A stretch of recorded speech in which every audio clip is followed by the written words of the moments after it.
Hello. I have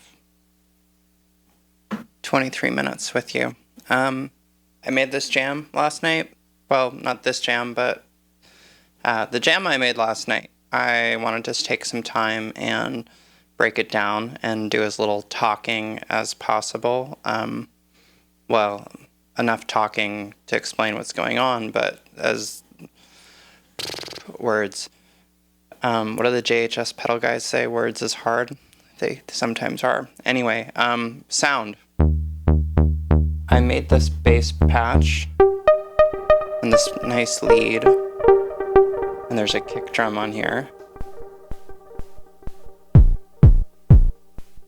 You can't see the pedal, my foot pedal, but that's how I'm bringing the kick in and out. So I made this jam. It's actually a part from a song that I've been working on. It goes a little something like this.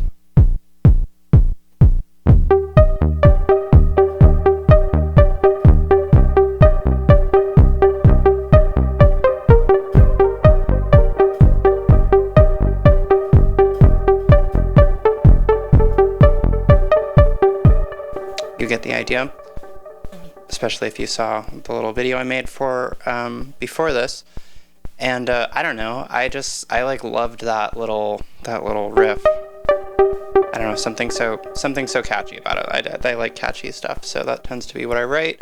And I just had this idea for a progressive house tune. I'm working on it. It actually doesn't sound very much like this, but I thought it would be so cool to show off like one of my two synthesizers, and one of the reasons I have this, the Moog One, that is because I can't really think of any other synthesizer, digital or analog, especially analog, outside of maybe something like a workstation, where, which again is digital, but where you can actually like compose an entire song and perform it.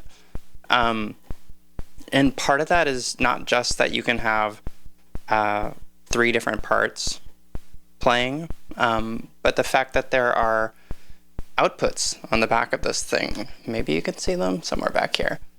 So I can actually route, you hear that little kick drum going in the background.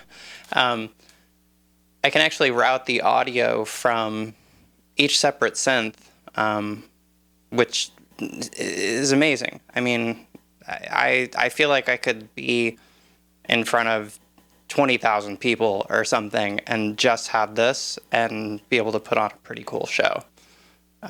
So that's something that I love about it. And I think that I really just I mean, please, in the comments, let me know if there's something else out there. But I have a Waldorf Iridium keyboard here. Super powerful, amazing synth. I'll pull it out, so good eye candy. I can't do that on this. So what's going on here? I have a kick drum going that I made on synth 3 here. You just hear this little tick, and my expression pedal is hooked up to modulate the volume of oscillator 1 and the noise oscillator, so I can bring it in and out, in and out, back and to the left. And then the bass is on synth 2. So synth 3 is being routed out one of these. There's a whole mixer matrix. Maybe if I get enough interest on this channel, someday I'll get one of those cool overhead things, like an overhead camera, so you can see all the stuff I'm doing, like all the pros. And then synth 2, gotta check my time,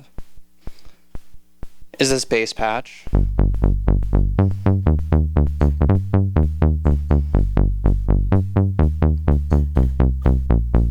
Pretty cool. Classic kind of Moog bass sound. It seemed fitting. And so that's going out another one of the like aux outputs, and those are basically like mono aux sends. So they bypass the VCA on the synth, so I don't have control over that, but that's usually fine because I can just control it here. So if I want to make it louder when I'm doing jams and stuff, I can just bring it up or down as needed.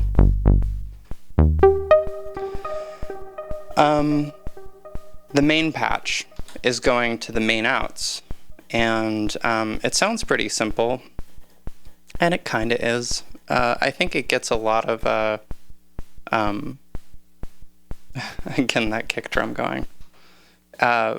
It gets a lot of its vibe from this crazy mod matrix that I have going on, where there are lots of little itty bitty things being modulated. Because when you have a simple sound, you really want to make sure that you have a lot of interesting modulation, especially with short plucky sounds.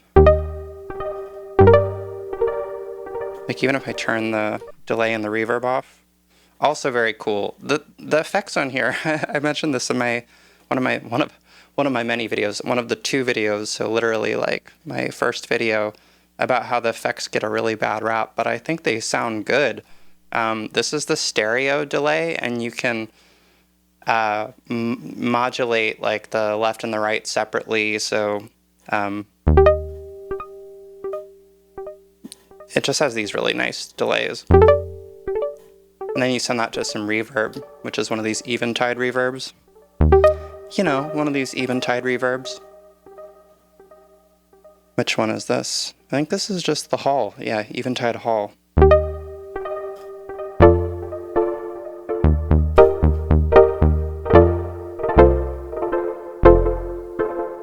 Sounds pretty nice to me. They do take a little bit of effort to dial in, though, because there are quite a few parameters to control. But I like it. But if you take these off,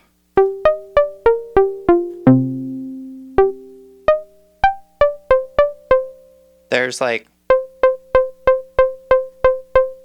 a lot of little things going on that you probably wouldn't be able to notice unless I turn them off, so I'll turn them off. So there's some pitch variation. And then in the mod matrix, oh man, it's a lot of stuff to try and turn off. Let's see if I can do this real quick. What a waste of time on this video. 1, 2, 3. Oh, this is a disaster. This is a disaster. Well, listen to initialize patch. We'll make that sound real quick.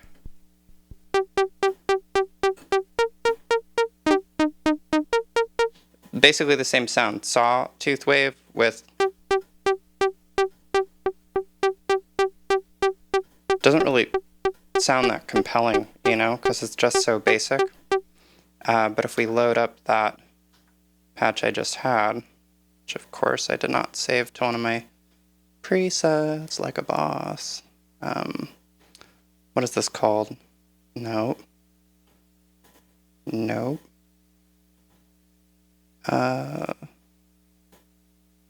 Oh, that would be so funny if I couldn't find the patch that I made for this.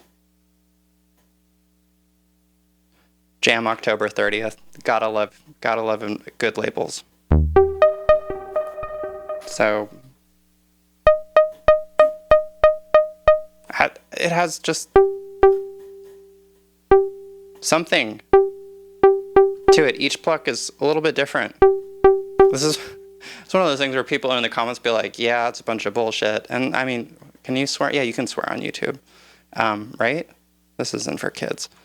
But yeah, like I'm doing a bunch of stuff here to change the mostly a lot of like random key triggers. So every time I press a key, like something happens. And what's cool about the modulation matrix is that you can store different modulations as variables, and then you can use those variables across a lot of as modulation sources. So you basically create a modulation, store it in a variable, and you can have multiple different types of modulation sources pointing to a particular variable. And then that variable can then be used as a modulation source to modulate other things, which is, I think, really cool because, again, analog synthesizer. But the result is that you get like a lot of really nice tiny changes and things like the resonance filter, the resonance on the different filters, the envelope generators, etc. The result is like, I guess, vintagey kind of just pleasing sounds. And then after you get like a nice sound, you can go ahead and throw on. I actually have a whole pedal board underneath here. Check my time. Oh man, probably been talking so much already. I have a pedal board underneath here, and I've been working on it, but it's not done. Another very cool thing is, instead of using the digital effects, you can actually route signal out of those same aux outputs rather. There are 4 of them, but one of them, or they can all actually be used as inserts. So it's inserts. So you can actually send an effect out and then return it back on the same insert. So yeah, I have a whole bunch of cool effects, which I'll do another time. But I actually really like the effects in the synth itself. So, you know, this sound.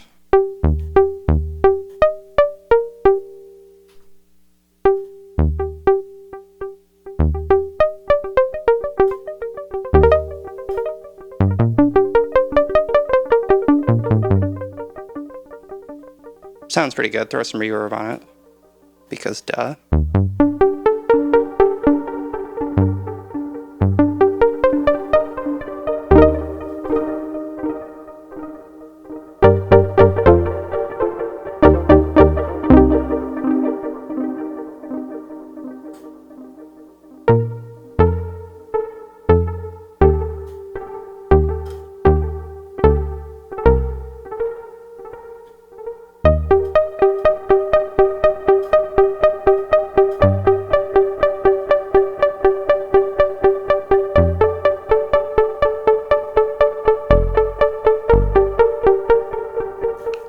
I mean, I could just do that all day, which is kind of what I try to do with my life unsuccessfully thus far.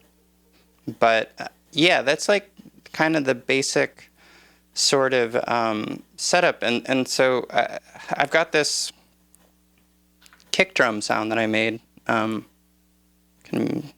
I think, solo these. Yeah. Boom. Yeah, you can even solo individual synths and mute other ones, but all right.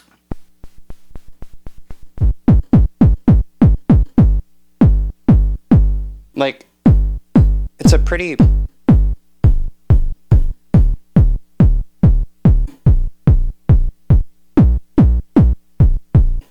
solid kick, I think. For like no processing being done and stuff. But what's so cool in this is that there's like a noise generator that has a mixer built into it, so you can actually mix between red and white, or red and purple, and white and purple. And at first you're like, oh, cool noise, I can make swooshy sounds. And like, yeah, you can totally make swooshy sounds. And who doesn't love that? But I don't want this to be too loud. Listen to how the attack, here's without it. You can mix the noise in, and so here's the noise all the way up to get more of a transient on a kick drum. And then this is going between purple and white, so this is purple. There's a lot more high end. White, like dustier, and then red is really kind of has a lot of bass content. So you get like more of a, this would be a good like dub techno kick. I realized I'm talking when I'm trying to audition these. Red, white, red, white, back, and to the left. You get the idea. That's super useful. And then what I have set up is this sequencer. Oh my god, the sequencer on this thing is so wild. It's not an electron sequencer. I'll say that much, but it is actually probably I should take this back. I have not used like a sequencer on a Pro 3, for example, which I've heard just so many good things about. But It's definitely a really strong sequencer. It has, per step modulation with, I don't know the maximum number of rows you can have, but won't get into that. Point is, you can do some pretty decent drum programming on here. Although if I was really going to just program drums, obviously I would use Ableton or an Electron sequencer, which I really like. And then the Vermona, because I love those drums. But I wanted to do a video that was, the only thing being sequenced was just a kick drum. And then the rest was just me playing, because I sometimes get very self-conscious about not being a better piano player or something, even though I've been playing since I was a toddler. But I look at people like Matt Johnson from Jamiroquai, and oh God, he's like so good. And I'm just not that good. I think I like writing songs too much, and I don't like practicing. But anywho, so we get this going. And we have a kick drum going now. And like I said, I set up the expression pedal to take the majority of the kick out, so I'd still have something to keep time, that just a little tick, and then drop it back in.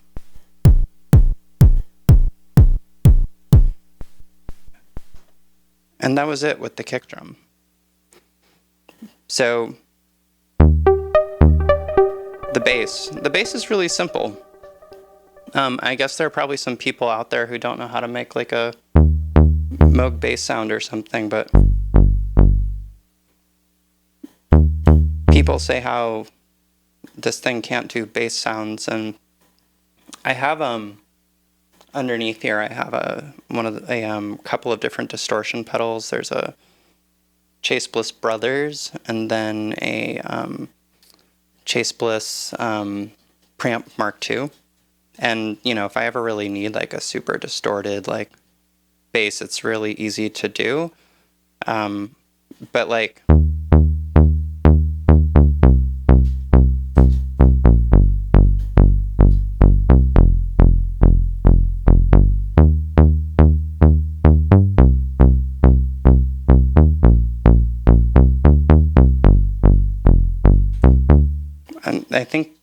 I don't know, I think that sounds pretty good. I'd use it in a song. I am using it in a song, but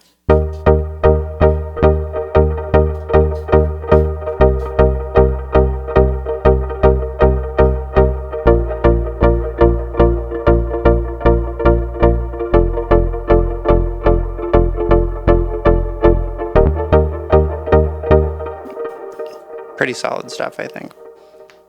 Not those chords. Those chords were okay, but I think that bass is pretty nice, and that's kind of it. I guess I don't have to use up the full amount of time. I have another 5 minutes left, but as I've explained before, these are just going to be kind of meandering things, and the purpose is probably going to evolve over time. Mostly, I just felt like I'm working on an album. Yeah.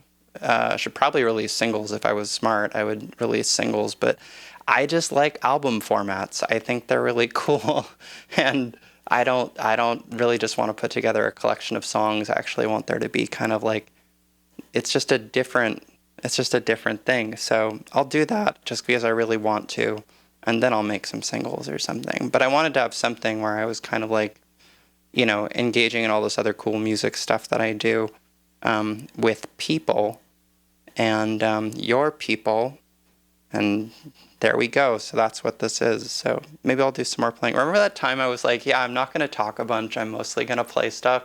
And then I absolutely just talked a lot and over my playing.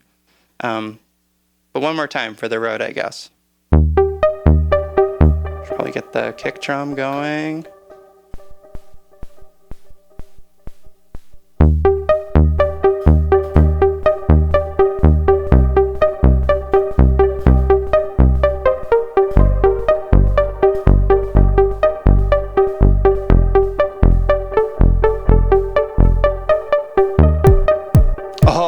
So off time. That's why these things are fun and why it's fun not to do editing. What a great way to end this video. Just totally getting the beat wrong.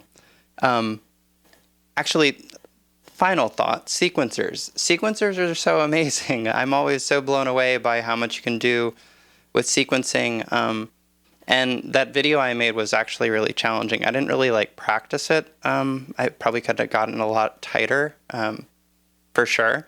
But I just wanted to play. And I think that's what was so much fun about this was I really felt like I could just play.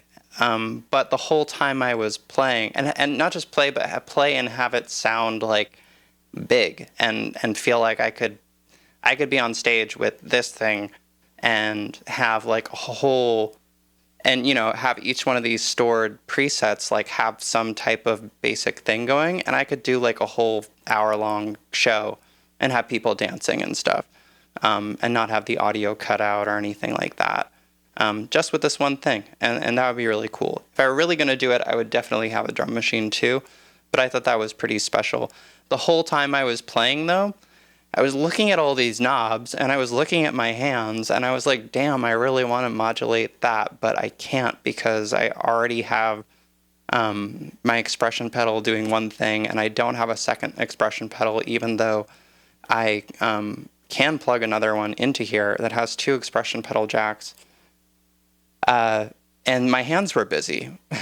I was like, that's why we invented sequencers, so that we could stop playing keys and turn knobs, because turning knobs is really fun and very powerful. So yeah, that's it for today. What do people say? Like, subscribe. There's a bell, the alert bell. Hit the alert bell or something. I don't know how often I'll make videos. I haven't really set a goal for that. I feel like once a week is too much work for me, and probably you will get sick of me. But if I pop in like every, I don't know, like so often and play some nice chords, like you'll probably be like, oh yeah, she's cool. Hopefully. So yeah, like, subscribe, hit the alert bell, and in the comments section, let me know if you have any questions. I was planning to just kind of slowly do videos of like all my stuff that I use, and why I chose them. I think this one's kind of speaks for itself. It's so good. And it has problems though. Yeah, last minute. Okay. I don't want to get accused of like, just being like a Moog fangirl, which, I mean, I guess that's not the worst thing to be called. I've been called much worse, but there are some problems still, like with the firmware. And what's really cool though is that like every time I reach out to Moog with something, I talk to them and they take note of it and report it, and like they're actively working on developing more patches to like make this thing even better. So I think that's like all you can hope for with these things. I've never used a synthesizer like the Iridium, also amazing, also still has tons of problems. I shouldn't say tons of problems. They're like, yeah, that's not nice. There are a lot of still a lot of, there are some bugs, in both of these things. And I've just never really used a synthesizer that didn't have